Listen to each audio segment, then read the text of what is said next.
Gang पर Canada का बड़ा एक्शन देखने को मिला है। लॉरेंस बिश्नोई गैंग को आतंकी संगठन घोषित कर दिया गया। कंजर्वेटिव और एनडीपी नेताओं की मांग पर यह फैसला देखने को मिला। कनाडा ने हिंसा आतंक के लिए कोई जगह नहीं है।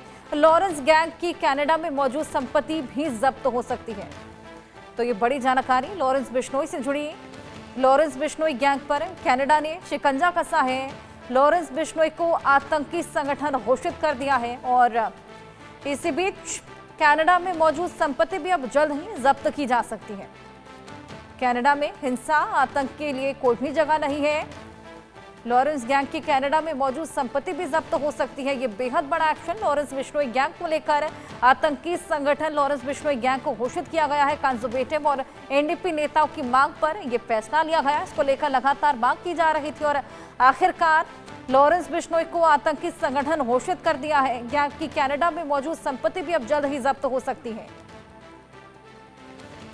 ये बेहद बड़ी कार्रवाई कंजर्वेटिव और एनडीपी नेताओं की मांग पर लिया गया है ये फैसला। और इसी को लेकर और जानकारी हमारे सहयोगी जावेद हुसैन से लेते हैं। जावेद, बेहद बड़ा एक्शन लॉरेंस बिश्नोई की गैंग पर, जिस तरीके से लगातार आतंक कनाडा में लॉरेंस बिश्नोई गैंग का देखने को मिल रहा था, आए दिन कहीं ना कहीं फायरिंग देखने को मिल रही थी, उसको देखते हुए ये फैसला बेहद ज्यादा अहम हो जाता है।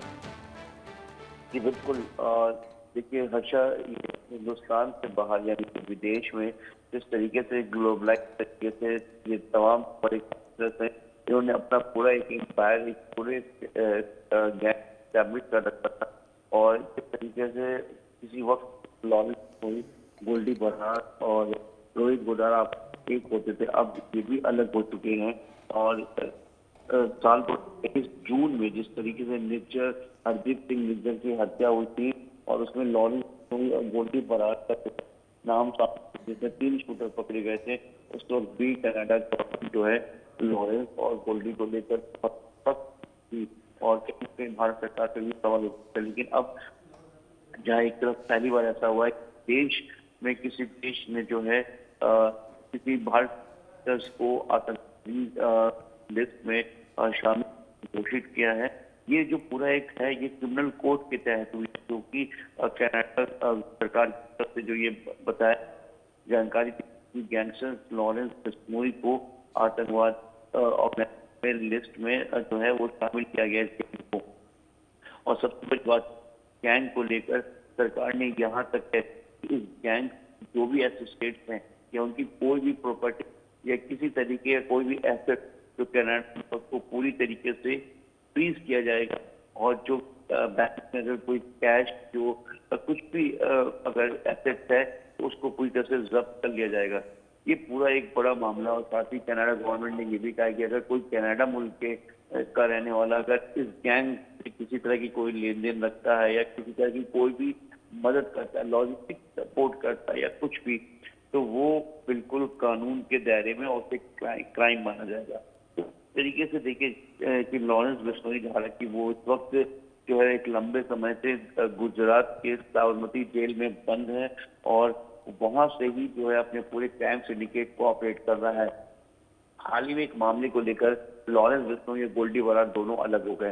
तो अब जो ग्लोबलाइज तरीके से जो विदेश की अगर हम बात करें तो जहां लॉरेंस के एक वक्त के जो दुश्मन हैं, पवन शौकीन की बात करें या फिर हिमांशु भाव की बात करें, कपिल सागमान उर्फ रंजित गैंग की बात करें, मनीष शर्मा की बात करें, कौशल लखोटिया, इस तरह के वो तमाम गैंगस्टर्स हैं जिनका जो एक अंपायर, जो एक पूरा जो एक पूरी गैंगस्टर्स के दुश्मन गैंग की जो पूरी लॉबी है वो भी कहीं ना कहीं इस वक्त विदेश में ही है।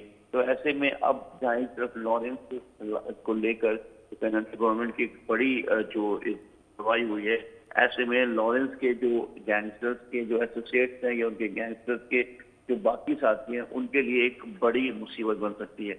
लेकिन कहीं ना कहीं भारत के लिए भी एक ये अच्छी पहल है, क्योंकि भारत लगातार जो है हाल के अगर 2-3 साल की बात करें तो सेंट्रल एजेंसीज के और एमई के मदद से जो भारत की जो तमाम सेंट्रल एजेंसीज हैं वो कई बड़े गैंगस्टर्स को जो है अब विदेशों से भारत लाने में कामयाब हुए हैं। अब ऐसा जैसा इसमें लॉरेंस बिश्नोई को ऑर्गेनाइजेशन को जो बिल्कुल यहाँ जामिन, ये भारत के लिए कनाडा भी अच्छी खबर है। जिस तरीके से लगातार लॉरेंस बिश्नोई गैंग की एक्टिवनेस कनाडा में देखने को मिल रही थी, ये फैसला बेहद इंपॉर्टेंट भी हो जाता है। बहुत शुक्रिया तमाम जानकारियों के लिए।